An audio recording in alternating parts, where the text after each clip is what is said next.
Hi, welcome back to my channel. My name is Bryndís. I like to read a lot, and in today's video Emma and I are going to tell you about my kind of plans for summer, reading plans for the summer.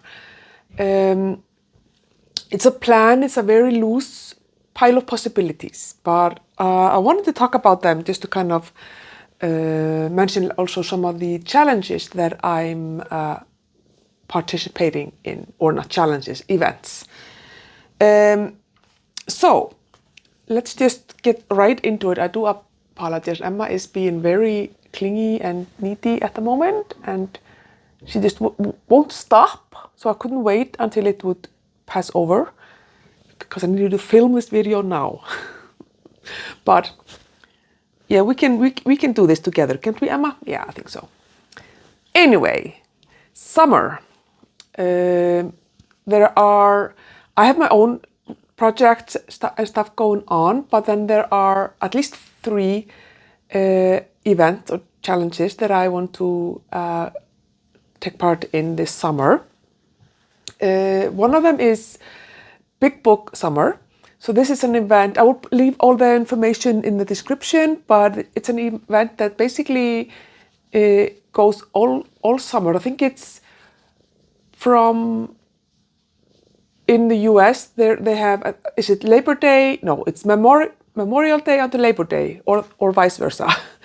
And so you have like on June, July, and August, basically, plus a few days, I think, to read big books over 400 pages. And that's it. Doesn't matter what type of books, just that they are 400 pages or more. So I'm going to do that. I've been scouring my 2 shelves here which host my unread books, and found a lot, not all of them. There are still some big books left there, but I found a few big books. Some of these books will fit into my other projects and events, but all of them fit into Big Book Summer. Well, I do have other books that don't completely fit into that, but that was kind of my main goal for the summer, was to read big books and get some of these big books from my TBR here read. So first of all, I do have my own personal projects going on, which includes Read What You Own Challenge, which is why I'm choosing from my books, unread books. So I have a lot of books here that are all from that. I do have a few other books that I don't own as physical copies, but I would still want to read. But the first project that I am interested in continuing is my Charles Dickens project. My goal is to eventually read all of his novels and short stories and novellas. Maybe his nonfiction as well, but at least, his fiction. And I am about to finish book number 8. And so the next book in line is David Copperfield, which is obviously huge. This is probably also like a mammoth. It's over 800 pages. But this is my Charles Dickens for July. And I really look forward to it. And I think it's going to be a fantastic read. I listened to it as an audiobook. And I think this one is also narrated by Simon Vance, if I remember correctly, who is fantastic. But yeah, I really, really look forward to reading this book. It's obviously one of his most famous books. And so far I've loved everything that this man has ever written, that I've read. So I'm pretty sure that this is going to be a fantastic read. But it's going to be in July. And a book that I do have, that I had here on my shelf, that I've been wanting to read for a while, and it is a big book. It's over 400 pages, and that is Demon Copperhead by Barbara Kingsolver. And this is kind of a retelling or a reimagining of David Copperfield. If I get to it, it will then be in like July or even August, maybe even past Big Book Summer in September. Just all depends on how quickly in July I will get to this and how long it will take me to read it. But yeah, so Demon Copperhead is a book I would love to read after I've read this one, and not have there be too much of a time difference, like a time in between. But we will see how that goes. But those are two books that are now already on my kind of pile of possibilities. Another project that I'm also doing is reading Stephen King. I am reading him by decades, so currently I'm still reading all the books that he wrote in his first decade of publishing books, from 1974 to 1983, to win with 1983. And the next book in line that I want to read is The Night Shift. This is a short story collection, but I'm gonna count it as one book. I'm not gonna count each short story as kind of a finished read. I'm gonna count the collection. I don't know how many there are, like 20 short stories in there, and they seem to be of varying length from 50, 10, 15, 20, like different page counts. So I'm really looking forward to this. And in total, this is about 500 pages. So definitely a big book. And I'm reading this. I don't have it as an audiobook. So I will just kind of be reading a short story here and there until I'm done. And I look forward to it. I do enjoy Stephen King, and I think this is going to be a fun read. So those are kind of my personal project that I'm reading. Obviously, all of these books are part of the Read What You Own challenge, but then I have Stephen King and Charles Dickens. I'm also wanting to participate in Jane Austen July. It was very excitingly watching all the announcement videos yesterday. So I'm really looking forward to that event. I love Jane Austen. She's one of my all-time favorite authors. I've read all of her 6 novels multiple times. I think I've read almost all of her work more than once. So she's a big favorite of mine. This year, the group read is Mansfield Park, which I've also, like I said, read multiple times. It is over 400 pages, so it counts as a big book.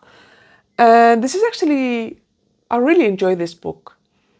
I know there are a lot of people who don't like this book, but this is one of my favorites. I think it may be my 3rd favorite, and I really enjoy it. And I read it 2 years ago, but yeah, I'm pretty sure I'm gonna reread it. I mean, I'm not gonna necessarily prioritize it over other books if I feel like it, but I think I really do feel like gonna want to read it and visit and spend some time with Fanny and Edmund and all of the things that they get up to in Mansfield Park and over there. Yeah. So I'm excited to possibly read this book. But also the Jane Austen July has different kind of prompts that you can follow if you want to. One of them is to read a book by a contemporary, what is the word? A contemporary author to Jane Austen, or like someone who maybe just before her. And so I have this book by Anne Radcliffe called The Romance of the Forest. And Jane Austen was influenced by Anne Radcliffe, but I think they were also kind of writing maybe not exactly the same time, but similar time. I think this book was published originally in 1791, so it's about 20 years before, less than 20, 15, 20 years before Jane Austen was publishing her books, but it's something that she was influenced by this author. And so so it's a Roman. This one actually takes place in Europe, not in the US, in the UK. Not in Regency England, but in Roman Catholic Europe. So there is, I will talk about it when I read it, like what it's about. But it's a romance. And I don't know if it would count. Yeah, it's a gothic romance, it says here on the back.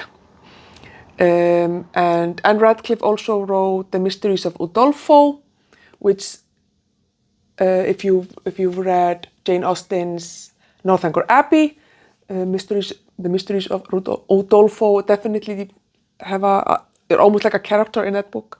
But I'm really looking forward to this one. This does not count as a big book. It's under 400 pages, but I've been wanting to read it for a while, and I look forward to getting into that.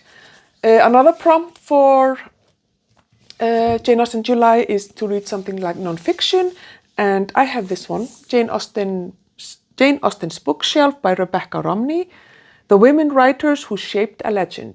So in this book, Rebecca Romney is going through Jane Austen's bookshelf and talking about the different authors that kind of influenced her, like Anne Radcliffe, like that author, and Frances Burney, Hannah More, Charlotte Lennox, and Maria Edgeworth, Hester Lynch Thrale Piozzi. There are some names here that Elizabeth Inchbold, names here that I don't necessarily recognize, but some of them I do for sure.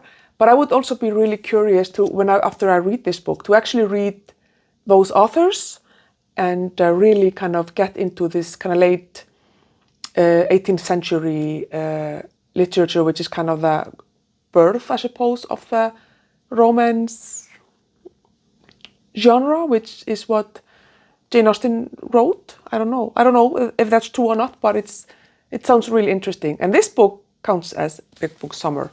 I do have this as an audiobook, but I think I'm probably gonna read it because possibly I'm gonna want to take notes and stuff like that. Is it? Oh my God! Is it? Oh no! It's not a big book. There are so many notes and bibliography. So this is like a proper.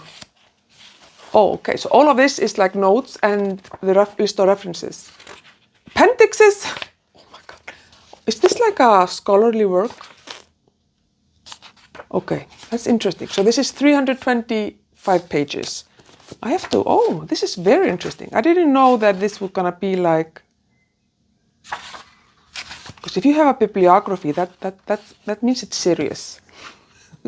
But I really look forward to reading this book, and I think, like I said, I'm gonna read it and maybe annotate, or not annotate, but like take notes with like sticky notes. So look forward to that. And then the third or fourth book that I'm pretty sure I'm gonna try to read for Jane Austen July is the prompt of reading like a retelling or something, reimagining of one of her Jane Austen's books. And I have this one. Pride and Prejudice and Zombies. What more can I tell you? And the fun thing is that it's by Jane Austen and Seth Grahame-Smith. So he gives her a lot of credit. Seth Grahame-Smith once took a class in English literature. He lives in Los Angeles. My feeling is that this is gonna be completely ridiculous, but I think it's gonna be fun. So I'm definitely gonna try to read it. It's just over 300 pages, so. It's like Elizabeth Bennet is determined to wipe out the zombie menace, but then she gets distracted by Mr. Darcy. I mean, I don't know what else to tell you. Another event or challenge that I'm taking part in for the entire year is the book diversity challenge, book diversity bingo. And I was going through my shelf to see if I have anything more there that has some type of a diversity representation. And definitely I have no books here that are like own voices, but I do have a book where there is a blind protagonist, which is All the Light We Cannot See by Anthony Doerr. And I've been wanting to read this book forever. So this is kind of a diversity, but it's, obviously kind of thin connection there. But it does take place in the Second World War in Paris, Nazi-occupied Paris. The protagonist or the main hero is a blind girl. And this is a big book, over 400 pages. And I think, I haven't watched, I think, is there a movie or a TV series on Netflix? I think with Tom Hanks. I haven't watched it, so I want to read the book before I watch it. And this is going to be heartbreaking and everything, I'm sure. But I really do want to read it, and I'm going to count it then towards some kind of diversity, disability, visibility. But I then do really need to